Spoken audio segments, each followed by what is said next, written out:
Sometimes it's easy to know the wise choice. Take these two food choices, for example. One is fast food with all its greasy goodness just waiting to clog your arteries, and the other is this wonderful salad. Now, as good as this fast food might taste, over time, a steady diet of fried chicken and fries might lead to some health problems. In this case, the healthy choice is the wise choice. But what happens when the wise choice isn't so easy to spot? Well, for an adult, this might be the choice between two good job offers or which neighborhood to raise a family.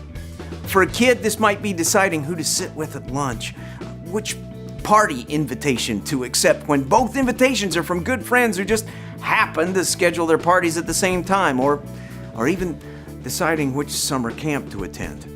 You weigh the pros and cons of each choice. You seek guidance from close friends, family, or mentors. You even take time to pray about it. And in the end, you go with your gut, trusting that the choice you made is best. Yet somewhere in the back of your mind, you wonder, is your gut all that trustworthy?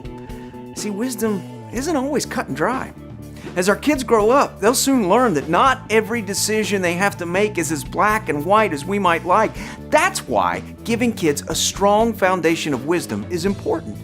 We want them to be equipped to face down whatever choice they might face in the future. So we're taking the next several weeks to talk about wisdom.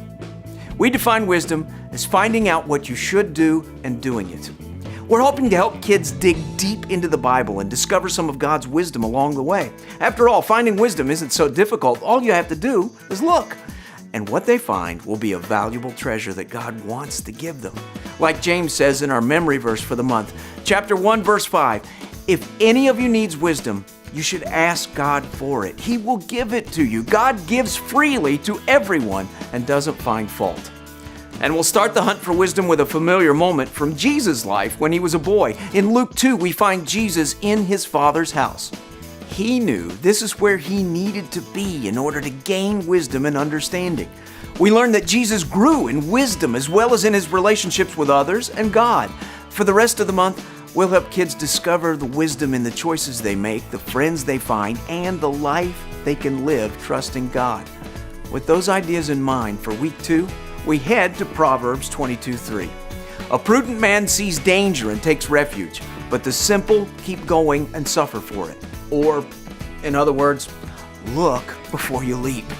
We don't want children to simply think about what's right and wrong. Rather, we want them to understand what is wise.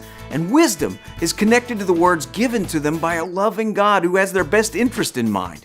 See, when you tiptoe closer to that line between right and wrong, you end up in trouble. Instead, wisdom tells you to back away from the danger and run in the opposite direction.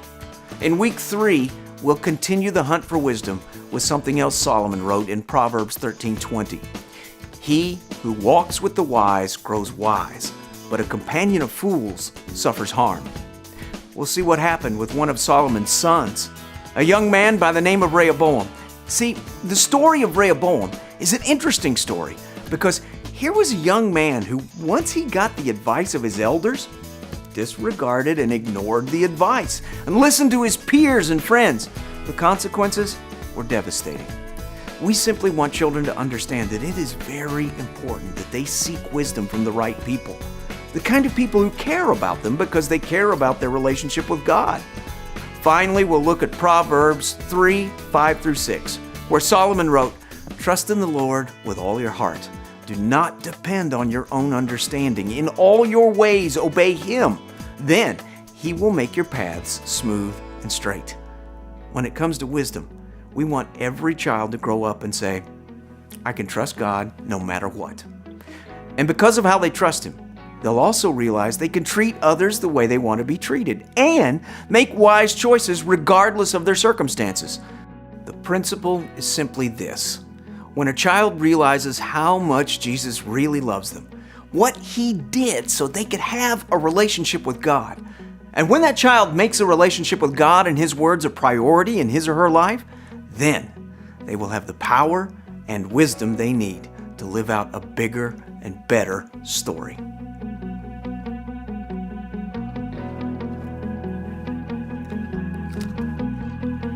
Good.